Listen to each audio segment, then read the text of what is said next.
Hello guys, it's me Anthony. I spoke about the first 6 golden values and beliefs by Robert Kuok in my last video. I'm going to talk about the next 6 essential values that define Robert Kuok, the richest man in Malaysia that has a net worth of 11.5 billion US dollars as described by Forbes in 2020. Robert Kuok is the founder of the Shangri-la Hotel empire and was nicknamed the Sugar Kings of Asia. At the age of 96, he is still involved in his business while training his successors. Reflecting back on his 75 years in business, he realized that strong physical and mental health are vital for a long and successful business career, on top of having critical ability to bounce back from inevitable adversities along the way.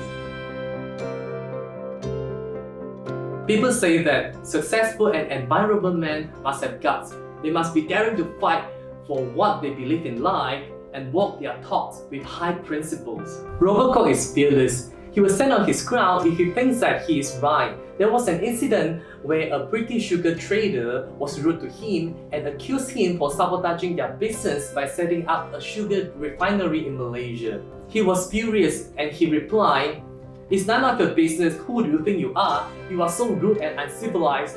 Don't you ever dare to call me again." He may have been brutal in his actions sometimes, but he has always acted based on fair play.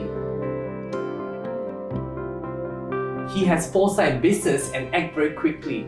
He is bold in his move and of course he does his own calculation carefully. So he seizes the opportunity and grabs them immediately once he smells the potential of the business. Speed and trust are particularly important to him. He said, "You must be super quick in driving towards your goal. Since you are not working in isolation and competitors will come at you from all angles. You must also develop resilience and be able to bounce back after the inevitable reverses." He can decide to take a flight within hours if there is something important for him to attend. In those days, the telephone line was not as clear, so you learn the art of talking very quickly. There was one occasion that he received a request from Kolkata to attend an urgent face-to-face meeting. Without hesitation, he decided to take the first flight the next day to meet the chairman of Indian Sugar Mills Associations. He knows when there is urgency and he's willing to give in. His timely response made him his first major business directly with the Indian Sugar Mills Associations and bypass London sugar brokers due to his quick decision to attend a meeting in India. He has great persuasive power, but he also knows when to give in and walk away. He looks at the bigger picture and prioritizes the long-term prospect of a business.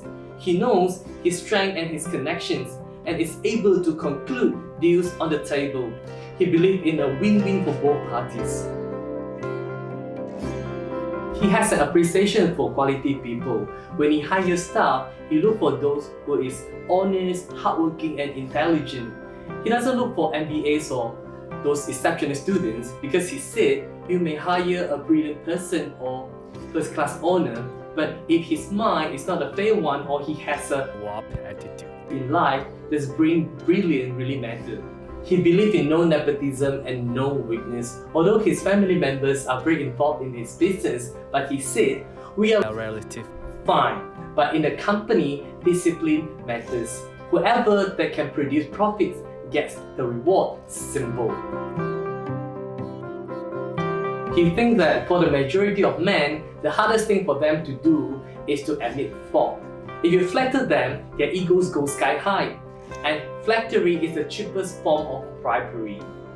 And a high percentage of mankind is vain. Indeed, one of the most important ingredients for a man or a woman to succeed in life is humility. He thinks that people must remember to be humble, because no matter how good you are, there must be someone who is stronger than you. Although you may have a lot of material wealth, but please remember that you cannot live in isolation. You are always one of the members of the society. There is a Chinese saying, "Failure is the mother of success," but for Robert Kuok, he thinks that the reverse face of this is even truer in today's world. Success often breeds failures because it makes you arrogant and it makes you careless. And always remember to be humble because humility only has pluses and no minuses and it costs you nothing. He believed that men should gradually acquire wealth. By gradually acquiring it, you know the meaning of thrift and how to conserve wealth. You become more aware of the poverty around you in society because you have been working hard all your life, rubbing shoulders with all sections of the community, and has become intimately aware of the needs of the less fortunate. The road to success is paved with challenges, and with each task or failure, a man must show resilience. If you tread a hard and stony road towards your goal, you develop greater resilience and objectivity as you go along. He thinks that what makes people unhappy is greed. You may have something, but you are still not satisfied with what you have. And he has seen greed in his lifetime that is beyond human description. Money creates greed, and this thing can be something horrible to witness. You need some amount of greed to propel yourself forward. It's like a rocket fuel to motivate you. Without greed, there is no successful capitalism. But beyond the limit, greed becomes a disease, and it is increasingly becoming the curse of mankind. Greed can lead to the total destruction of this earth and the people living on it. We must find a balance. Alright guys, that's all. I've concluded the 12 golden values I believe by Robert Kuok. If you want to learn more about Robert Kuok, you can consider to pick up his memoirs. This book actually won the best book of the year in Singapore for the year of 2018. I hope you do learn something from him, and if you like my video, please remember to click on the like and subscribe button and stay tuned for my next video. Thank you. Bye.